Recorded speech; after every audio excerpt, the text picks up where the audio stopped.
Donc bonjour, cette fois-ci une vidéo pour réagir aussi à l'actualité de la semaine. J'ai vu notamment un sénateur, monsieur Duplon, sénateur de Haute-Loire, qui faisait des propositions et des réactions par rapport à la problématique agricole.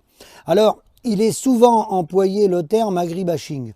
Alors, moi, je voudrais tout de suite informer les gens que le nombre d'agriculteurs, la situation des agriculteurs, 2 suicides par jour, qu'on commence à voir un petit peu dans des reportages qui sont un peu plus indépendants que ce qu'on voit depuis 40 ans, que la situation agricole, je l'ai déjà dit, elle n'a rien à voir avec la sécheresse, elle n'a rien à voir avec l'agribashing, elle n'a rien à voir avec le glyphosate, elle n'a rien à voir avec les néocotinoïdes. Ça, c'est des sujets de société qui demain, comment devra-t-on produire ? On devra produire sûrement de manière différente, mais on a fait déjà beaucoup d'efforts. Il y en aura d'autres à faire. Mais ça n'a rien à voir avec la problématique agricole. Des problèmes de nuisance avec le voisinage et les élevages agricoles, il y en a depuis que les élevages existent. Des conflits dans les départements où des gens sont en procédure avec le voisin pour des nuisances, soit avec des animaux, du fumier ou des irrigations ou autres, ça a toujours existé. Mais ça n'a rien à voir avec le niveau des revenus agricoles qui, je le rappelle, est de 1076 en moyenne. C'est le chiffre qui a été donné l'autre jour à l'émission. Et ça n'a rien à voir avec l'agribashing, le glyphosate, la sécheresse et tout ce qu'on veut bien nous faire croire. Le problème, c'est qu'un autre modèle existe. Pour le faire émerger, il faut qu'il y ait des politiques courageux qui appuie sur la tête de l'agroalimentaire qui nous exploite.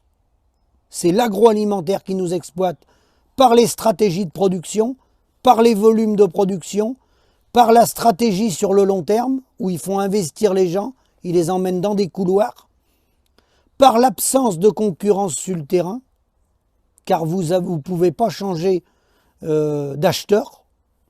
Il y a entente illicite sur le terrain entre les acheteurs dans toutes les productions. La seule solution de contourner, c'est de partir à vendre au détail. Voilà. Mais tous les agriculteurs ne vont pas partir avec leur voiture, vendre leur yaourt ou leur kilo de viande au détail. Ça, je pense que tout le monde en est conscient. Donc le problème, il est là. Un autre modèle existe. Il fonctionne très bien dans les petites coopératives ou chez les petits privés, à de petites échelles. Mais dès que les tailles sont plus importantes, on retombe dans les travers de l'agroalimentaire qui traite l'associé coopérateur qui place au rang d'esclave. Voilà la situation. Alors quand je vois sur les plateaux que des journalistes invitent le président de la coopération agricole pour parler de l'avenir de l'agriculture, le président de la coopération agricole, il serait bien d'inspirer de respecter l'évolution sociale du membre coopérateur en euros constants depuis ces 20 dernières années. Car les coopératives se sont enrichies. Les salariés, globalement, dans la coopérative, à ma connaissance, ont tous été payés, même s'ils ne sont pas tous payés cher. Ils ont tous eu leur salaire. Et les associés coopérateurs, eux, ils sont rendus au rang d'esclavage.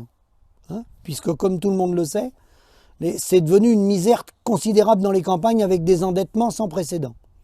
Donc voilà la situation. Les clés, on les a. C'est une gestion des volumes.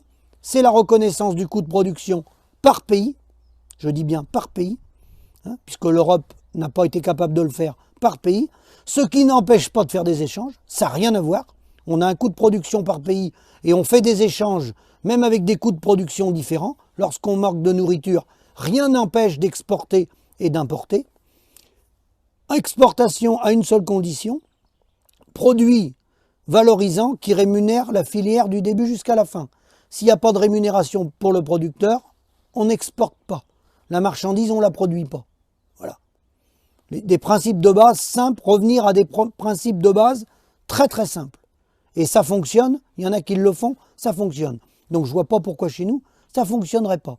Simplement, il faut un peu de courage politique et il faut éviter de mettre à la tête des syndicats et des responsables professionnels dans toutes les organisations, les bras agricoles qui ont été créés depuis l'après-guerre, des gens qui sont en conflit d'intérêts et qui ont 10, 15 ou 21 casquettes. Parce que quand vous avez 21 mandats, obligatoirement vous êtes en conflit d'intérêts. Vous ne pouvez pas défendre le producteur, la coopérative, la multinationale, et j'en passe et des meilleurs. Donc, il faut revenir sur des ratios où on met au centre l'humain et non pas le business des multinationales. Je vous dis à bientôt.